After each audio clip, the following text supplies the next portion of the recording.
Shalom. Ya, saudara, sore hari ini kembali saya ingin memberikan sebuah pengajaran masih berkaitan ini sedikit dengan yang pagi ibadah pertama ya.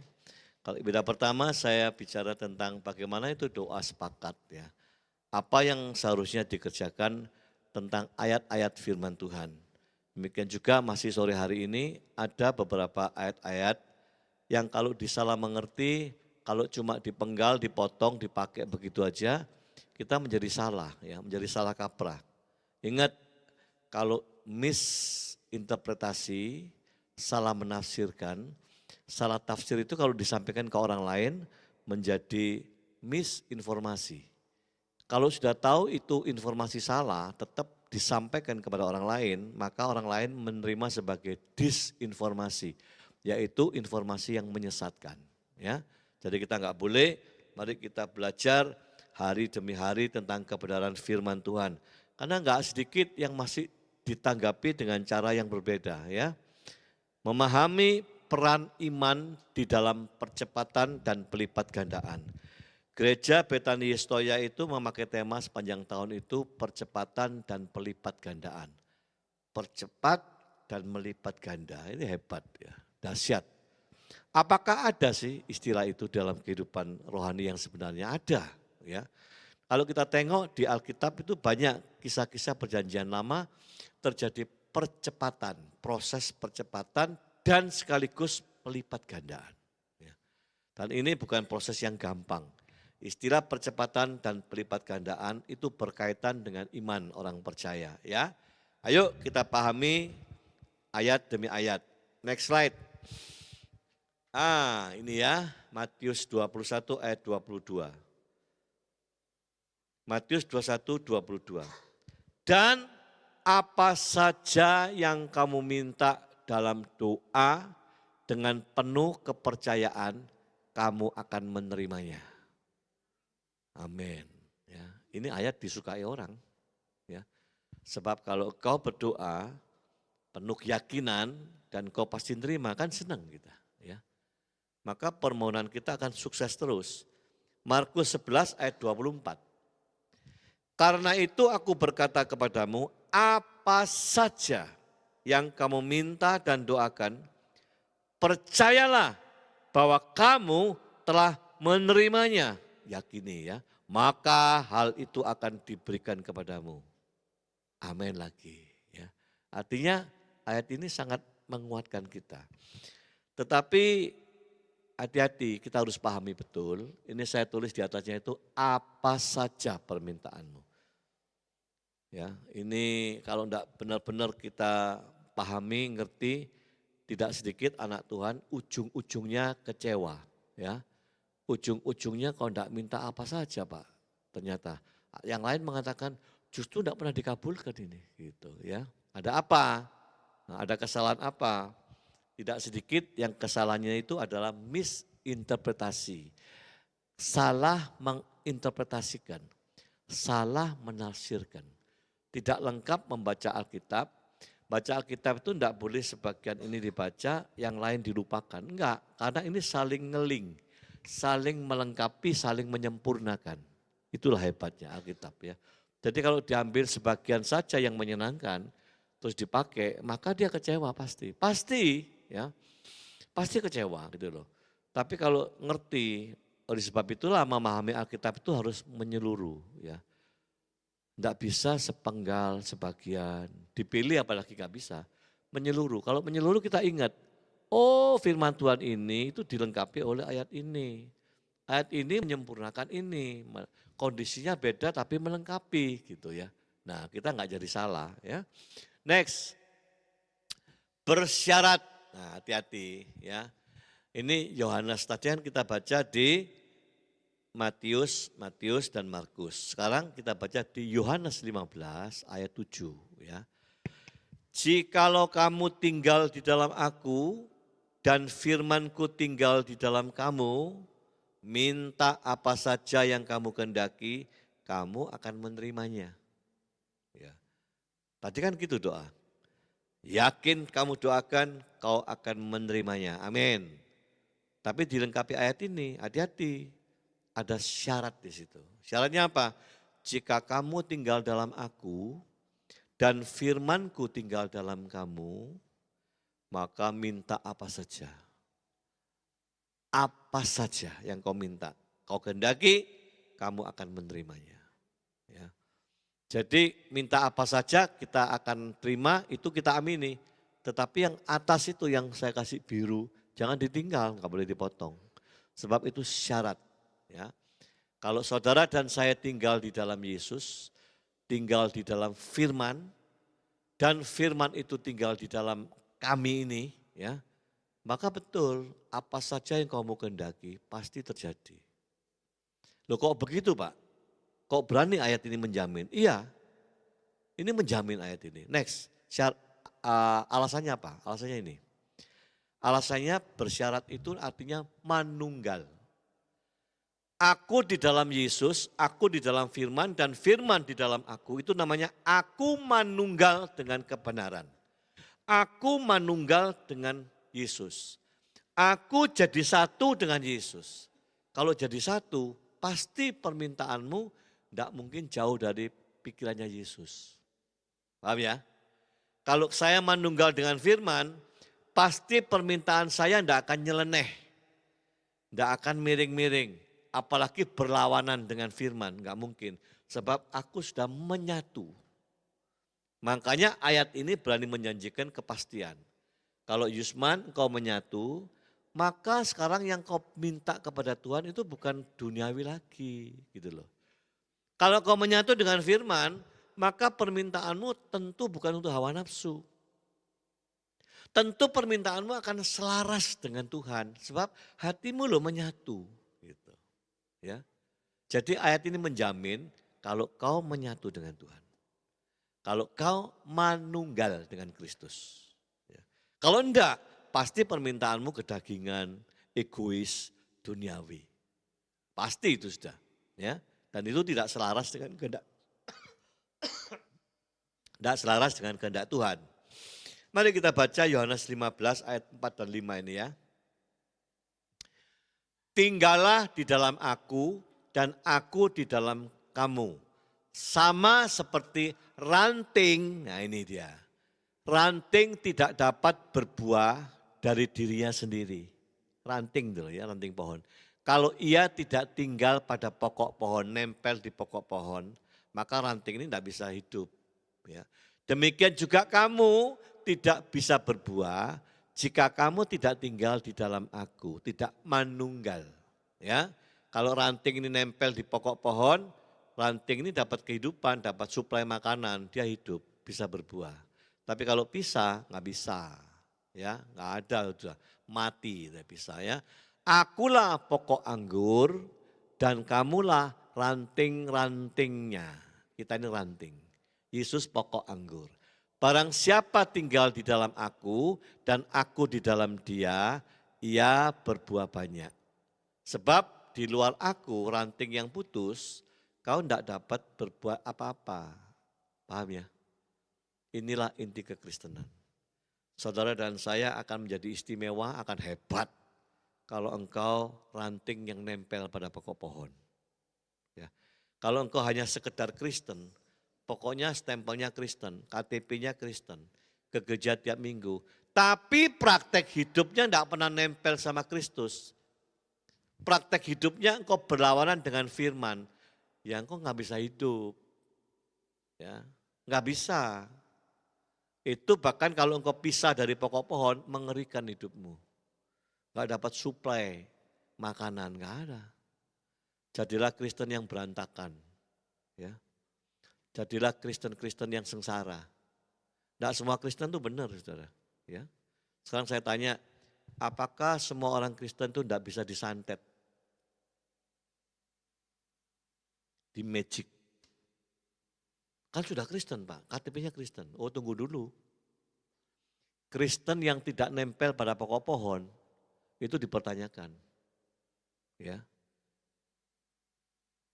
Dapat makan apa dia? Dapat kekuatan apa dia? Enggak ada. Makanya kalau kita tahu, kok ada ya Kristen kesurupan. Harusnya enggak.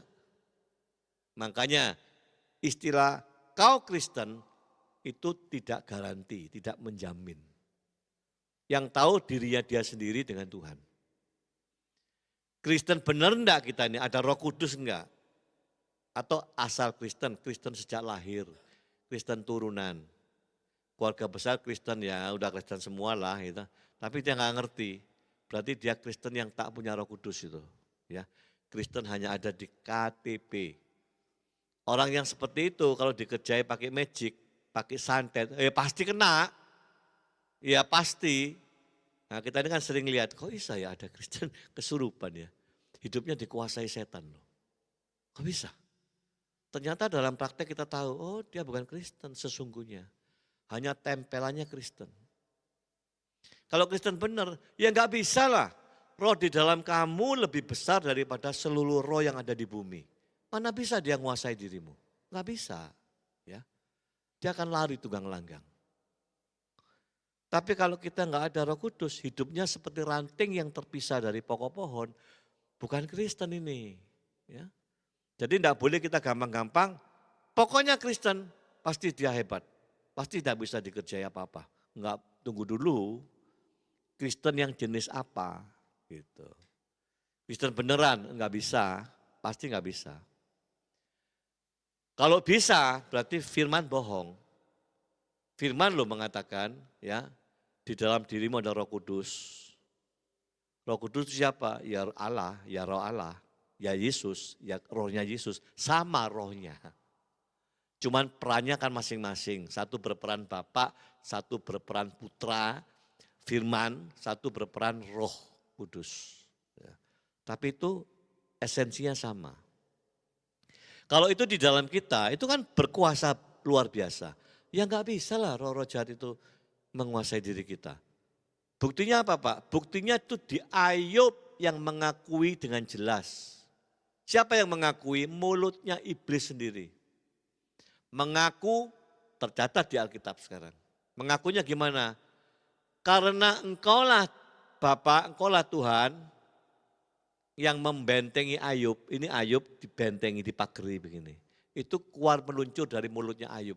Karena engkau yang memagari, ya aku enggak bisa masuk. Coba bayangin. Karena dipagari oleh Tuhan, aku enggak bisa nerombol masuk ke situ. Coba kau buka. Nah itu ya yang bisa buka Bapak sendiri. Ya. Baru si iblis mengerjai dia. Kalau Kristen tulen itu ada pagernya Tuhan Yesus. Ya, kau di magic apa aja nggak bisa. Engkau tidur nyenyak, tapi yang ngerjai itu pusing. Saudara saya kasih tahu ya ini kesaksian nyata. Saya punya suatu hari saya ini punya karyawan baru. Agamanya agama tetangga. Masuk ke tempat saya bilang, kamu bisa tak masuk di sini. Kenapa Pak? Inilah teman-temanmu semua karyawan ini. Kristen semua, ini percaya Yesus semua. Kalau kamu masuk, kamu satu-satunya yang gak percaya loh. Saya bukan ras membedakan, enggak. Tapi lah tak terima bisa tak kamu kumpul ini. Sementara aku pimpinanmu juga, aku ini orang Kristen. Ya. Terus dia dengan lantang, dia ngomong. Tapi pertama saya sanksi, ini kalimat ini hanya nyenangkan saya supaya dia diterima kerja atau apa ya. Dia bilang gini, oh enggak Pak, justru saya senang kumpul dengan teman-teman yang Kristen ini. Kenapa? Saya ini loh, hatinya saya ingin mengerti Yesus. Ya, ungkapan dia ya. Saya dalam hati gini, Tuhan semoga apa yang dia nyatakan ini benar. Tapi kalau sekedar supaya masuk kerja, aku enggak tahu. Tapi karena aku ngelihat kemampuan dia dan aku bisa nilai dia positif, aku pengen terima dia. Gitu ya. Terus dia ngungkap lagi, betul Pak, saya ingin tahu banyak tentang Yesus gitu loh. Ya udah saya terima, masuk. Anda tahu ya, saya terima kira-kira berjalan 2 bulan. Dia cerita sama saya, Pak, saya konseling sebentar. Oh enggak apa-apa, kenapa? Saya ini punya pacar Pak, tapi agamanya X. Ya. Jadi sekarang ini agama dia A, saya ini B, dia punya pacar agamanya C, ya, lain lagi gitu loh ya. A, B, C. Gitu. Dia A, pengen punya pacar, pengen jadi B, B kita ya. Tapi dia punya pacar ini C agamanya. Lalu kita ini saling ngotot Pak. Ngotot gimana? Aku nggak mau loh ya, kalau nikah sama kamu jadi istrimu, aku ikut agamamu C, nggak mau. Gitu. Dia juga jawab Pak, aku juga gitu kawin sama kamu nanti enggak mau aku jadi agama A. Jadi aku nolak C, dia nolak A. Terus, nah tiba-tiba dia sendiri yang inisiatif Pak. Kalau gitu gini ya, supaya kita bisa kawin sama-sama, bagaimana kalau kita besok ke gereja, kita masuk agama B. Wah gitu. Ini lucu kadang-kadang ya. Saya pikir, saya dengerin gitu betul. Mereka masuk ke gereja. Gerejanya paling mana? Nginden, Betani Nginden. Yang good, yang musiknya enak. Siapa yang di sini udah pernah ke sana? Udah, Bapak pernah ya? Memang itu musik sampai hari ini tidak ada yang ngalahkan. Musik ya, Anda masuk itu jeleng, jeleng, jeleng, enak sekali. Satu hari saya tanya, kok bisa enak nih gimana sih? Saya naik ke lantai 3 itu, tempatnya kaca-kaca, tempatnya mixer, mixer itu. Mixernya berapa ini bisa enak ini? 16 miliar. Saya bilang, mixer aja segitu, miliatan. Gitu. Pantas lah suaranya enak. Nah dia masuk ke sana sama calon suami ini. Pak Yusman tahu Pak, itu pertama kali saya nginjak gereja. Lagunya Pak, ubah hatiku dulu. Ubah hatiku menjadi apa? Baru. Seputih salju dulu. Nyanyi lagu itu Pak, aku pertama.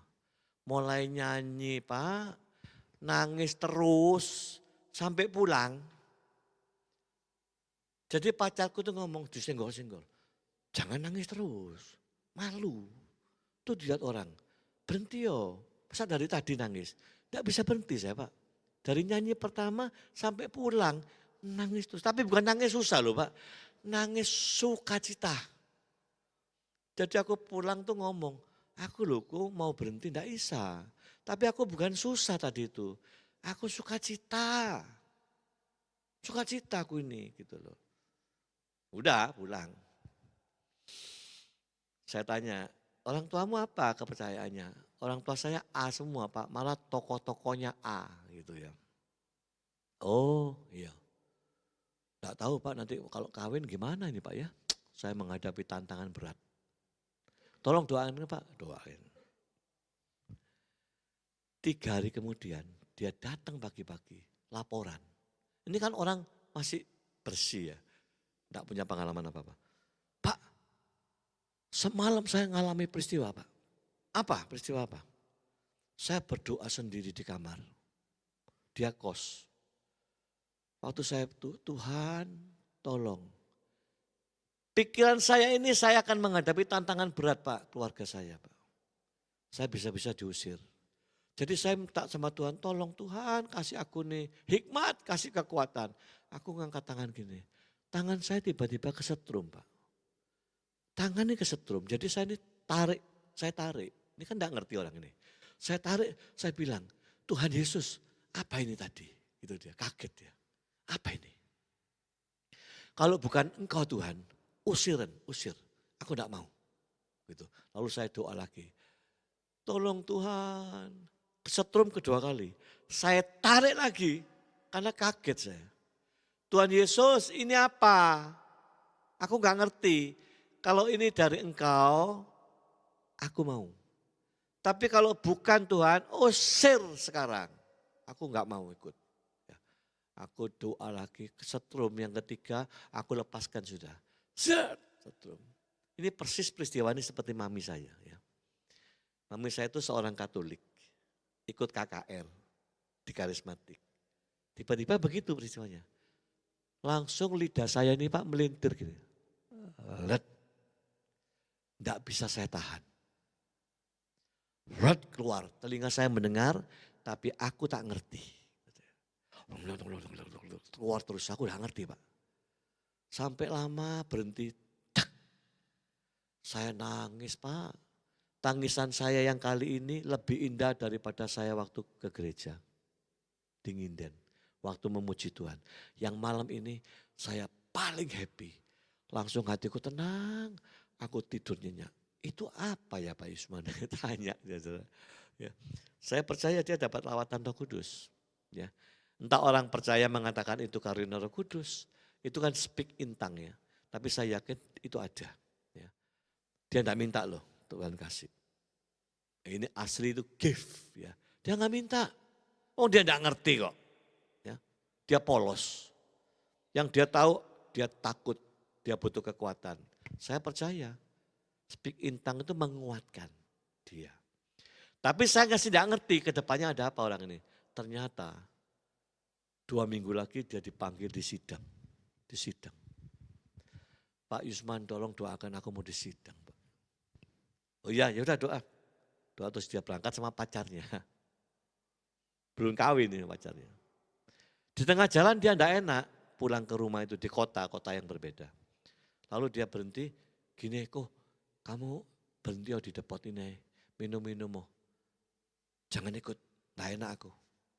Nanti selesai aku balik ke sini. Oh ya udah, jadi yang laki di depot minum kopi. Saya naik becak Pak ini di desa. Naik becak di tengah jalan Pak Yusman tahu, bapak saya di tengah jalan naik sepeda motor itu berhenti di pinggir langsung gini, becaknya di stop gini. Waduh Pak, saya seperti kesambar beledek gitu. Dia, aduh bapak saya. Bapak saya itu orangnya keras Pak, keras sekali. Saya langsung pikiran saya jalan, pasti ditempeleng aku. Pasti tempeleng aku. Ya. Saya berdoa di becak itu.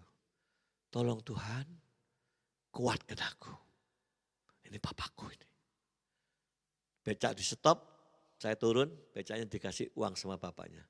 Wes tinggalan ya, ini anakku, nanti sama aku. Saya dibawa pinggir jalan, aduh gemeter. Ini ya manusiawi ya gemeter. Karena dia tahu siapa bapaknya. Ternyata bapak saya tidak mukul saya Pak.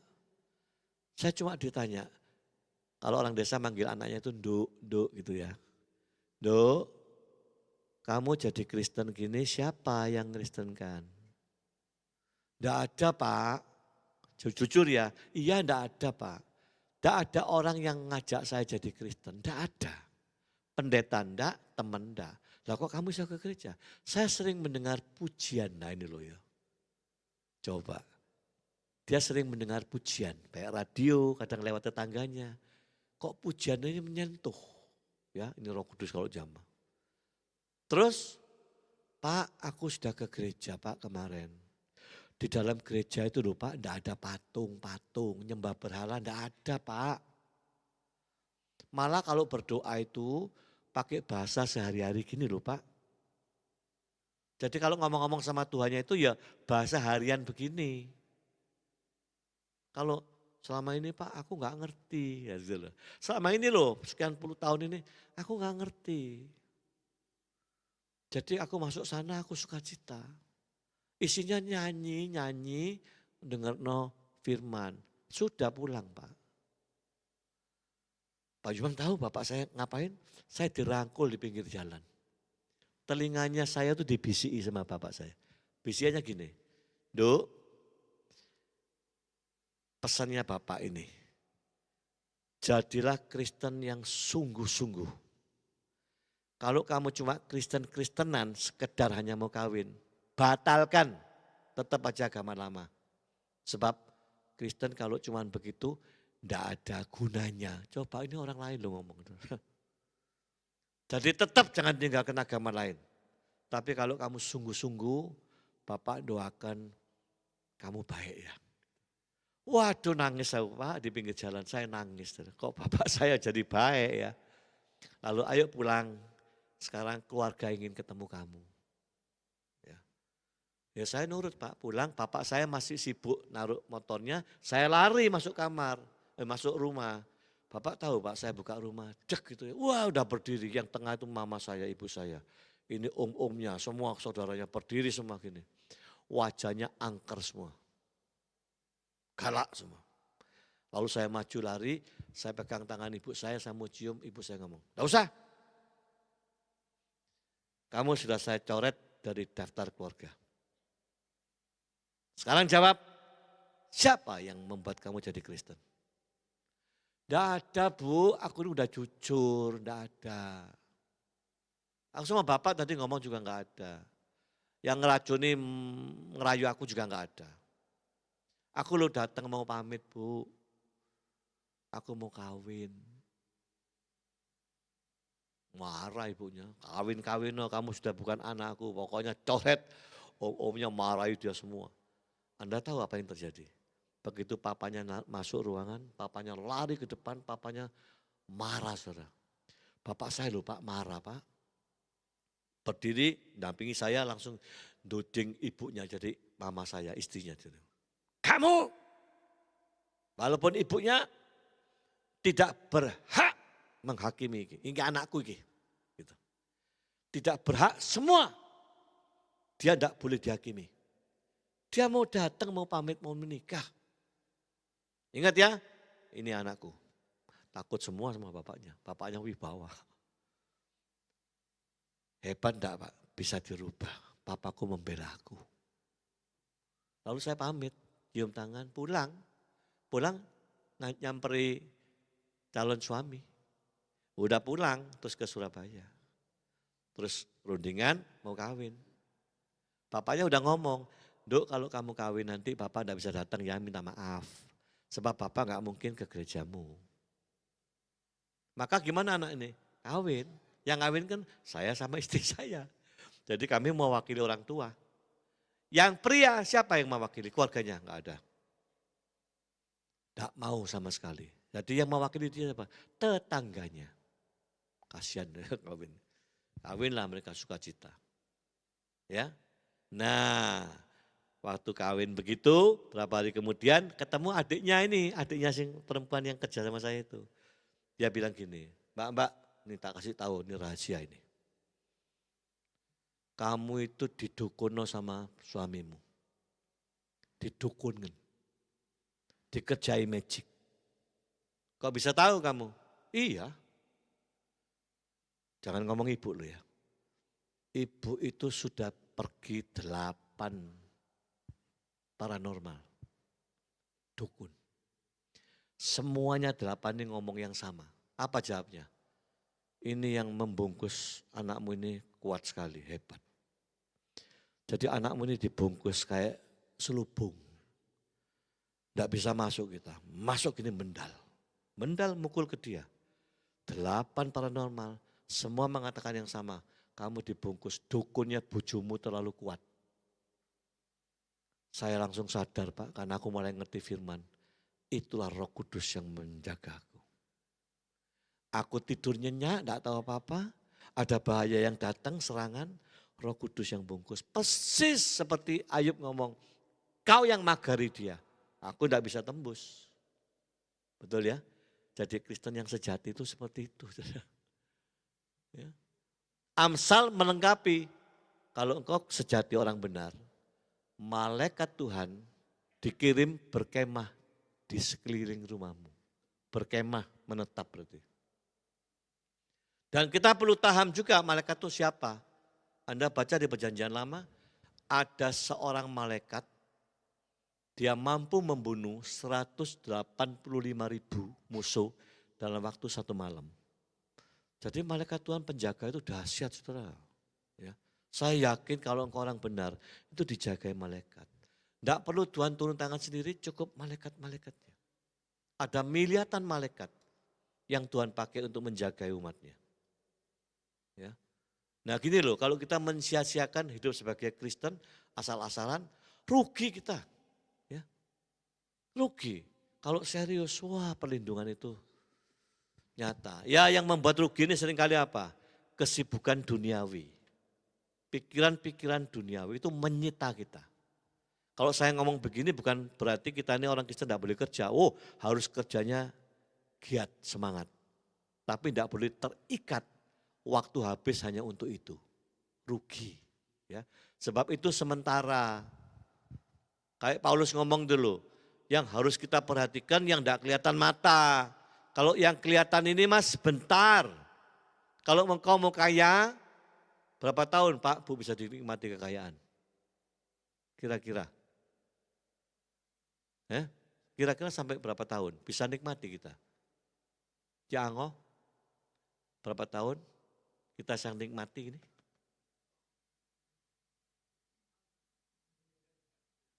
Kalau 70 masih nikmati enggak? 80? Saya yakin enggak. Saya ini udah menginjak umur 64. Saya udah merasakan perbedaan dengan kepala 5. Kepala 5 saya ini masih mobilnya kuat, mobile.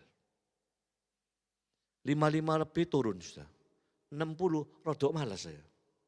Iya, kalau dijak keluyuran gitu ya, apalagi yang enggak jelas gitu. Kadang saya capek ya. Apalagi kalau istri saya, nanti libur kita ke Bali ya gini. Saya kalau di Bali itu senangnya apa cuman? Nyamil-nyamil, duduk nikmati di hotel ya, baca-baca, sudah itu. Keluarnya cuma nyamil-nyamil tempat pulang.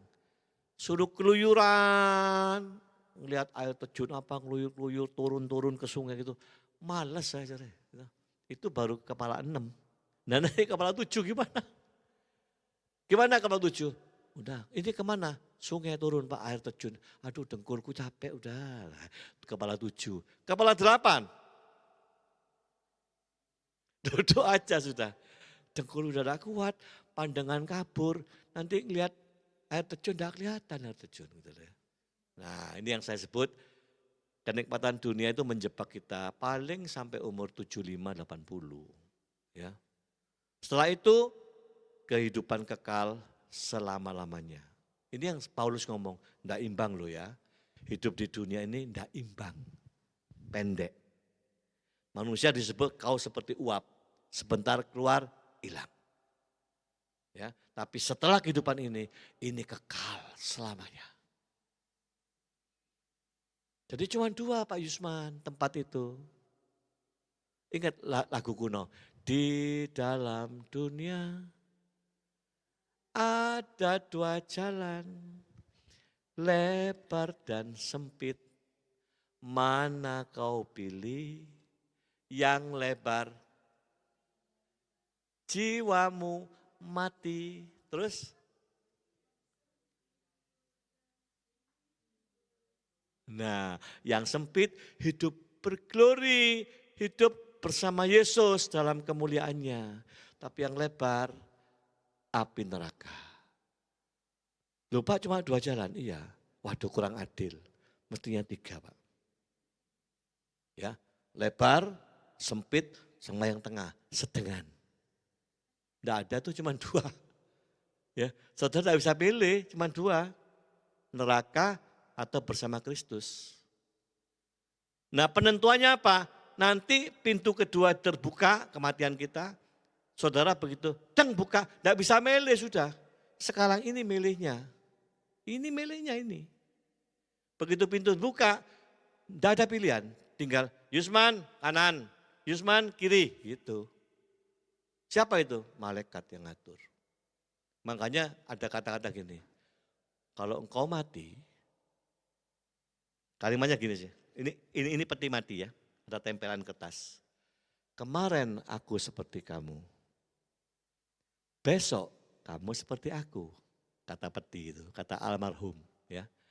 Yang penting bukan siapa yang nganter aku ke kubur, tapi siapa yang menjemput aku. Alkitab ngomong tuh, kalau yang jemput malaikat Tuhan, engkau dibawa ke pangkuan Abraham, tempat sukacita.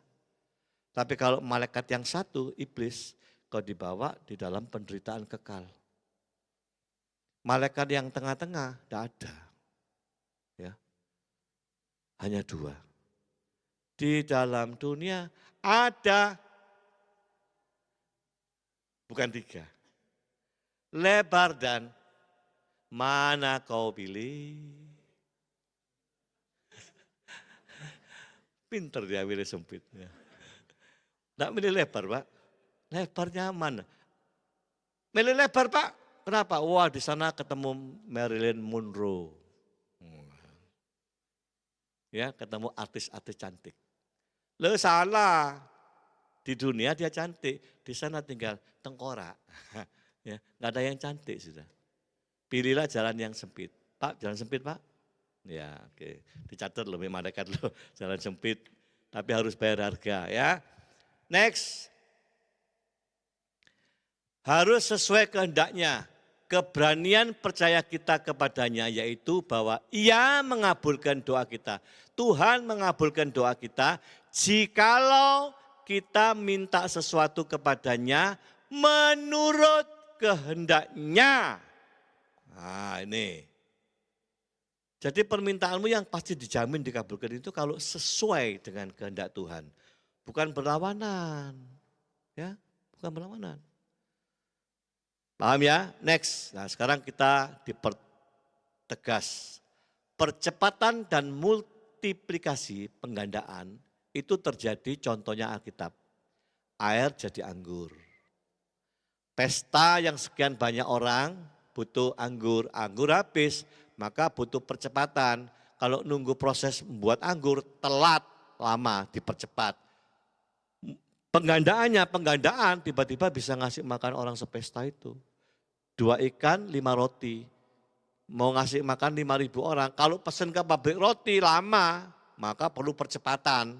Ya, percepatan dan perlu multiplikasi. Tiba-tiba bisa ngasih makan 5.000. Nah inilah. Ya, janda miskin dengan buli-buli minyak habis. Minyak habis, tepung habis. Besok aku makan apa enggak tahu, mati aku. Tapi janda ini mengalami proses mujizat. Apa? Tiap hari dibuka buli-buli itu isinya minyak terus, tepungnya enggak habis-habis. Makan terus, makan terus. Ini namanya percepatan dan pelipat gandaan. Semua ini merupakan inilah percepatan, akselerasi dan melipat ganda. Ya, ini mujizat. Ini terjadi dalam kondisi apa? Next. Percepatan ini dalam kondisi apa biasanya? Semua kisah tersebut terjadi karena satu, kondisi urgent, emergency, darurat, mendesak. 2, peristiwa sangat penting, pasti ada percepatan, ada multiplikasi. 3, darurat, situasi genting, terpepet, terpojok, tidak ada jalan keluar. Tuhan bikin percepatan, pelipat gandaan, jalan buntu. Peristiwa ini kalau engkau tidak bertuhan, tidak berharap sama Tuhan, mati konyol kita. Betul. Semua peristiwa Alkitab terpepet. Habis ini tidak ada nih, darat sudah tidak ada, ini laut dikejar itu. Mesir Fir'aun ngejar terus gimana? Gimana Tuhan? Ini laut. Laut dibelah. Coba. Masuk semua bangsa Israel. Dikejar sama Fir'aun, ini nyampe laut ditutup, mati semua. Coba pembelaan Tuhan. 40 tahun di padang gurun. Kok aneh? Sandal enggak rusak, baju enggak rusak. Itu ditulis di Alkitab. 40 tahun Bu, muter gini Bu. Sandalnya enggak rusak, bajunya enggak rusak, kasutnya enggak rusak. Itulah mujizat keajaiban Tuhan. Ya, hebat. Nah, next terakhir. Tolong pemain musik WL Singer. Kunci percepatannya apa? Saudara ambil poinnya aja ya. Jagalah hatimu benar. Ini loh, hati ini loh. Jangan cuma minta merintah Tuhan tapi kita enggak benar hatinya. Kita enggak intim sama Tuhan tapi minta ngotot Tuhan supaya berkati. Kita enggak taat tapi Tuhan dipaksa untuk memberkati. Ini manusia. Ya. Hati benar, intim dengan Tuhan, miliki obedience, ketaatan. Belajar rendah hati, kayak Pak Jokowi ngomong, rendahkan dirimu, rendahkan hatimu serendah mungkin, sampai tidak bisa direndahkan orang lagi. Maka kamu tidak sakit hati, tidak berdosa kita. Ya. Yang terakhir, punya iman, andalkan kekuatannya. Sudah, kalau ingin menikmati percepatan ya ini dijagai. Jangan asal klaim Tuhan, klaim Tuhan. Ingat klaim itu apa? Menuntut. Anak yang tidak aturan lah yang mengklaim Tuhan. Anakku 3, Tidak berani klaim bapaknya. Ya, paling yang ngomong baik-baik, kebutuhannya ini bapaknya kasih. Kalau klaim terus itu anak tidak aturan, kurang ajar. Ya. Jadi saya tidak suka kalau anak Tuhan, orang Kristen ngomong klaim firman-Nya, tidak usah diklaim firman Tuhan. Pasti terjadi. Amin ya. Amin, Bu. Ya, ayo berdiri.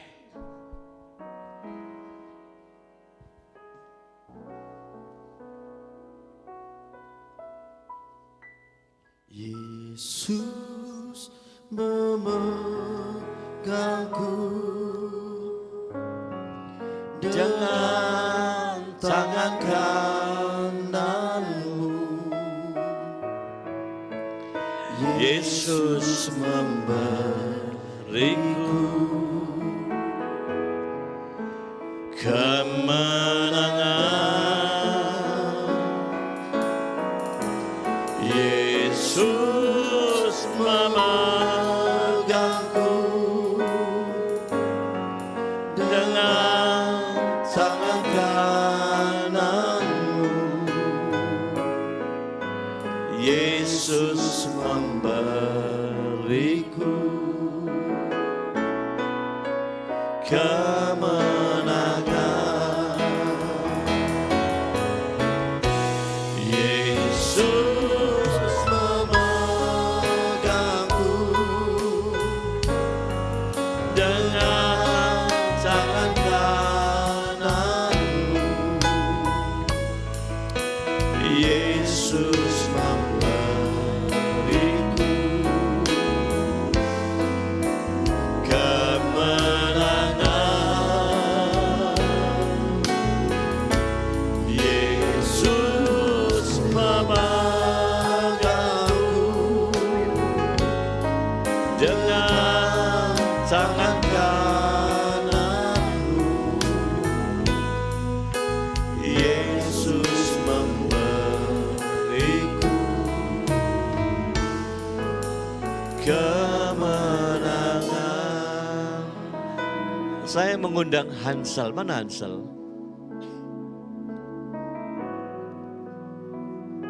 Hansel.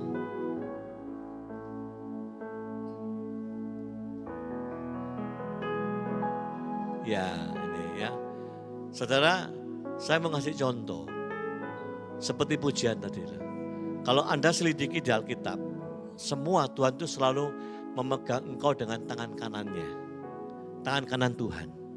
Tapi yang dipegang juga tangan kananmu. Tidak pernah tangan kirimu. Kanan ketemu kanan. Sel, naik Sel. Ya. Saya imajinasikan gimana tangan kanan memegang kanan.